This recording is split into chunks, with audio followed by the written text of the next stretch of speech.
Stay with us in this video, because understanding the real power of Brazil's Supreme Court is key to understanding why the country faces recurring political crises. The Supreme Federal Court of Brazil plays a role that goes far beyond what most courts do in other democracies, and its influence affects politics, elections, and institutions at the highest level.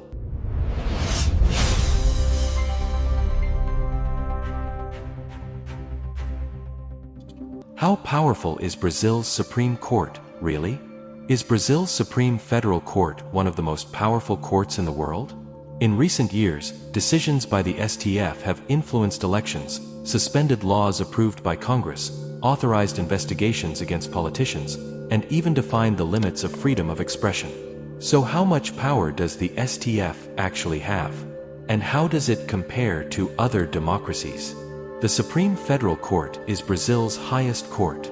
It was created to act as the guardian of the 1988 Constitution, ensuring that laws and actions by public authorities comply with constitutional principles. The STF is composed of 11 justices, appointed by the President of the Republic and approved by the Senate.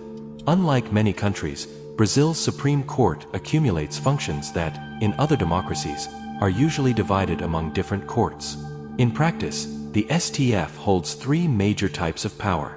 First, constitutional review. The Supreme Court can strike down laws passed by Congress if it determines that they violate the Constitution. To better understand this power, during 2025 the Brazilian National Congress articulated and approved, within legislative committees, proposals aimed at increasing parliamentary control over criminal proceedings and investigations involving lawmakers themselves. This movement became widely known as the Shielding Amendment, or Privileges Amendment.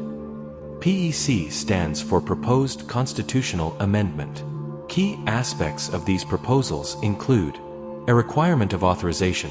A proposed constitutional amendment was approved by the Constitution and Justice Committee of the Chamber of Deputies, aiming to require authorization from the respective legislative house before criminal proceedings against deputies or senators can be initiated.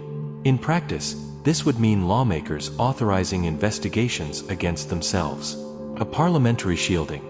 The proposal is widely viewed as a way to make it more difficult for the judiciary to prosecute members of Congress, reviving mechanisms that required congressional approval for investigations, rules that were changed in 2001. A special jurisdiction, foro privilegiado. Despite ongoing debates about ending special jurisdiction, the current political maneuvering seeks to ensure that cases involving lawmakers remain under the STF's jurisdiction, but only after authorization from the Chamber or the Senate. Arguments in favor. Supporters argue that the measure is necessary to protect the legislative branch from judicial overreach and to preserve what they call parliamentary prerogatives. Second, the STF acts as a criminal court for authorities with special jurisdiction, such as members of Congress and ministers of state. This means that individuals holding these positions can only be tried by justices of the Supreme Federal Court. Third, the court plays a decisive role in politically sensitive matters, including elections, fundamental rights, and the balance of power among branches of government. As a result, the STF frequently finds itself at the center of Brazil's major political crises. Critics argue that the Supreme Court exceeds its constitutional role and interferes in decisions that should belong to Congress or the executive branch. Defenders, on the other hand, claim that the court only steps in when other branches fail to uphold the Constitution. In a country marked by political instability, corruption, and institutional crises, the Supreme Court has gradually occupied an increasingly central role. The core question is the STF acting out of institutional necessity or excessive protagonism?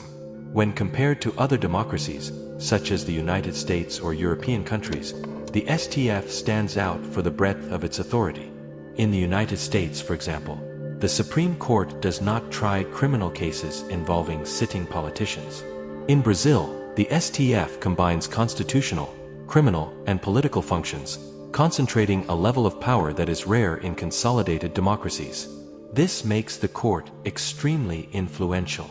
The strengthening of the STF can be seen as a safeguard for democracy during moments of crisis. However, it also raises important debates about separation of powers, democratic legitimacy, and institutional limits. When judicial decisions begin to shape the political direction of a country, tensions grow between legality and representation. This delicate balance helps explain why the Supreme Court is so present in Brazil's public debate. The Supreme Federal Court is, without a doubt, one of the most powerful institutions in Brazil. Its role is essential to preserving the Constitution, but its growing protagonism also raises legitimate questions. Recently, the scandal involving Banco Master came to light in Brazil. We will address this issue in a future video, but it is already known that relatives of Supreme Court justices had law firms with contracts linked to Banco Master, involving amounts exceeding 100 million reais. Understanding the power of the STF is fundamental to understanding contemporary Brazilian politics. In our next video, we will analyze how this concentration of power influences Brazil's recurring political crises. Subscribe to the channel for serious, fact-based analysis of Brazil, explained with context and an international perspective.